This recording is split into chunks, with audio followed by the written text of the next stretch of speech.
నిన్నటి ప్రశ్నకు సమాధానం అమెరికా, చైనా, రష్యా. 4వ స్థానంలో ఇండియా ఉంది.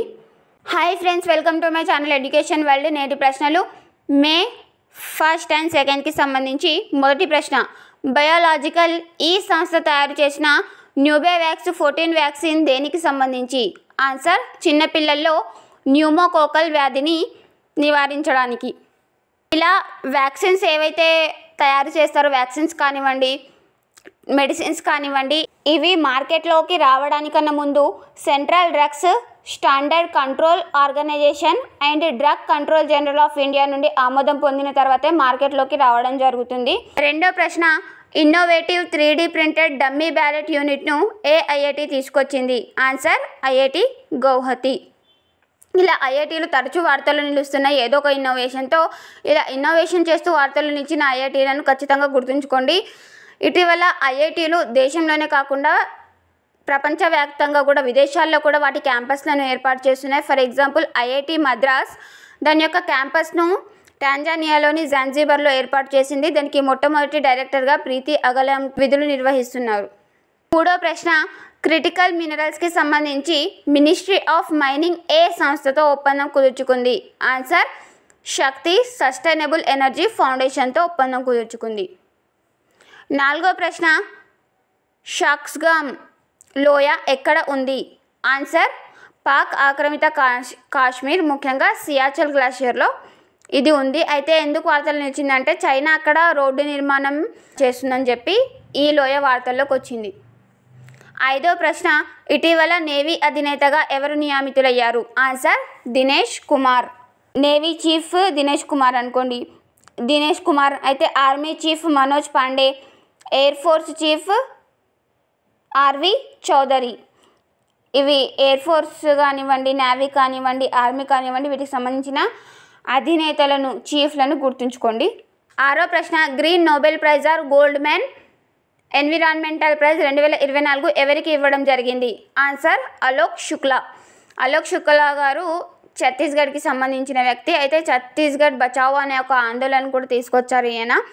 అయితే ఛత్తీస్గఢ్లో ఒక ఫారెస్ట్ ఉందన్నమాట, హజ్దియో అనే ఒక ఫారెస్ట్ ఉంది. అయితే ఆ ఫారెస్ట్లో చాలా బొగ్గు ఉందంట. కోల్ మైన్స్ చాలా ఎక్కువ ఉండడంతో గవర్నమెంట్ తవ్వకానికి కూడా అక్కడ పర్మిషన్ ఇచ్చేసింది. సో దాన్ని ఆపడం కోసం, ఆ అడవిని కాపాడడం కోసం అతను చేసిన కృషికి గాను ఈ green Nobel prize or Goldman environmental prize రావడం జరిగింది అతనికి. ఏడో ప్రశ్న, థామస్ ఈ వైట్ క్లౌడ్ అవార్డు పొందిన మొట్టమొదటి భారతీయ వైద్యుడు ఎవరు? ఆన్సర్, నరేష్ బాబు గారు. ఈ అవార్డును కాలిఫోర్నియాకి సంబంధించిన స్కోలియోసిస్ రీసెర్చ్ సొసైటీ వారు ప్రదానం చేశారు ఈ అవార్డు. ఎనిమిదో ప్రశ్న, బాపూజీ మహారాజ్ యొక్క 125వ జయంతి సందర్భంగా బాపూజీ స్మారక నాణెంను ఎవరు ఆవిష్కరించారు? ఆన్సర్, మాజీ రాష్ట్రపతి రామ్నాథ్ కోవింద్. తొమ్మిదో ప్రశ్న, ప్రపంచ జూనియర్ బ్యాడ్మింటన్ ఛాంపియన్షిప్ 2025లో ఎక్కడ జరగనుంది? ఆన్సర్, ఇండియాలో గౌహతి. పదో ప్రశ్న, చైనాలో జరిగిన ఆర్చరీ వరల్డ్ కప్ స్టేజ్ 1లో పతకాల పట్టికలో ముందున్న దేశాలు ఏవి? ఆన్సర్, ఇండియా మొదటి స్థానంలో ఉంది 8 మెడల్స్తో, 5 గోల్డ్, 2 సిల్వర్, 1 బ్రోంజ్. 7 మెడల్స్తో దక్షిణ కొరియా రెండో స్థానంలో ఉంది. అండ్ మూడో స్థానంలో స్పెయిన్ 2 మెడల్స్తో. 11వ ప్రశ్న, జిఎస్టీ ప్రారంభించినప్పటి నుండి అత్యధిక జిఎస్టీ వసూలైన నెల ఏది? ఆన్సర్, ఏప్రిల్ 2024 2 లక్షల కోట్లు వసూలైందంట ఈ ఆర్థిక సంవత్సరంలో. 2024 ఏప్రిల్ 1న మొదలై 2025 మార్చ్ 31 వరకు ఈ ఆర్థిక సంవత్సరం ఉంటుందన్నమాట. అయితే ఈ ఆర్థిక సంవత్సరంలో మొదటి నెల అయినటువంటి ఏప్రిల్లో అత్యధికంగా జిఎస్టీ వసూలు జరిగినాయంట. అయితే జిఎస్టీ, గూడ్స్ సర్వీసెస్ ట్యాక్స్ ఎప్పుడు ప్రారంభమైందంటే 2017 జూలై 1 రోజు అమల్లోకి రావడం జరిగింది. జిఎస్టీ 101వ రాజ్యాంగ సవరణ 2016. ఈ రాజ్యాంగ సవరణ ద్వారా రాజ్యాంగంలో 279 క్యాపిటల్ ఏ ఆర్టికల్ను చేర్చారు. మినిస్ట్రీ ఆఫ్ ఫైనాన్స్కి ఎవరైతే కేంద్ర ఆర్థిక శాఖ మంత్రి ఉంటారో వారే దీనికి ఎక్స్ అఫిషియోగా విధులు నిర్వహిస్తారనమాట. అయితే జిఎస్టీకి సంబంధించి 0%, 5%, 12%, 18%, 28% అని ఇలా 5 స్లాబ్స్ ఉంటాయి అన్నమాట. నిత్యావసర వస్తువులు ఉన్నాయనుకోండి తక్కువ పన్ను పరిధిలోకి వస్తాయి. అదే లగ్జరీ బడ్జెట్స్ ఏవైతే ఉంటాయో అవి ఎక్కువ పన్ను పరిధిలోకి రావడం జరుగుతుంది. ఈ ఆర్థిక సంవత్సరం టాప్ అనమాట. జిఎస్టీ 2017 జూలై 1 స్టార్ట్ అయింది కదా, అప్పటి నుంచి ఇప్పటిదాకా హయ్యెస్ట్ వసూలు లేదంటే ఏప్రిల్ 2024, సెకండ్ ఏదంటే ఏప్రిల్ 2023 1.87 లక్షల కోట్లు. 12వ ప్రశ్న, దేశంలోనే తొలి బహుళార్థ సాధక గ్రీన్ హైడ్రోజన్ పైలట్ ప్రాజెక్ట్ను ఎక్కడ ప్రారంభించారు? ఆన్సర్ హిమాచల్ ప్రదేశ్లోని జాక్రీలో.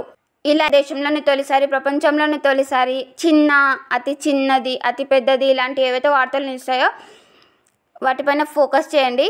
13వ ప్రశ్న, LOQU speech signals from vocal cord vibration అనే ఒక విధానాన్ని ఏ ఐఐటి తీసుకొచ్చింది? Answer IIT Guwahati. 14వ ప్రశ్న, వరల్డ్ ఎనర్జీ సమ్మిట్ 26వ ఎడిషన్ నెదర్లాండ్లో జరిగింది. దీని యొక్క థీమ్ ఏంటి? ఆన్సర్ redesigning energy for people and planet. Themes ఎప్పుడైనా ఇంగ్లీష్లోనే గుర్తుంచుకోవాలి. 15వ ప్రశ్న, mRNA 4157 V940 వ్యాక్సిన్ దేనికి సంబంధించింది? ఆన్సర్ స్కిన్ క్యాన్సర్కి సంబంధించి. 16వ ప్రశ్న, ఆత్మనిర్భర్లో భాగంగా రక్షణ రంగం కోసం సూర్యదీప్త ప్రాజెక్ట్స్ ప్రైవేట్ లిమిటెడ్ తయారు చేసిన బార్జ్ యొక్క పేరేంటి? Answer LSAM-20 yard 130. బార్జ్ అంటే ఏంటంటే రక్షణ రంగంలో ఉపయోగపడే ఒక వాహక నౌక అన్నమాట. 17వ ప్రశ్న, కంకెసంతురాయ్ పోర్ట్ ఎక్కడ ఉంది? ఆన్సర్ శ్రీలంక.